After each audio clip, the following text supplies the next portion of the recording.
حياكم الله إخواني الكرام. نحن الآن في حي جوبر الدمشقي المعروف.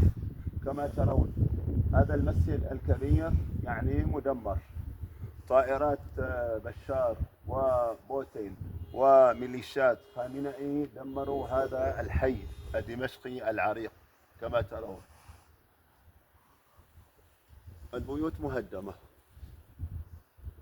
كل جوبر ما فيها بيت واحد يسكن. لاحظوا إخواني، هناك مسجد آخر أيضا، لاحظوا المئذنة، البيوت كما ترون جوبر خاوية على عروشها. نسأل الله عز وجل أن يعوض على أهل جوبر بخير، وأن يرزقهم وأن يعطيهم المال لإعمار هذه المساكن وهذه البيوت وهذه المحلات. ونسأل الله عز وجل أن يصبرهم وأن يعطيهم الأجر والثواب، هم وكل من تضرر بحرب بشار وعصابات خامنئي وبوتين بحربهم على هذا الشعب الصابر المكلوب.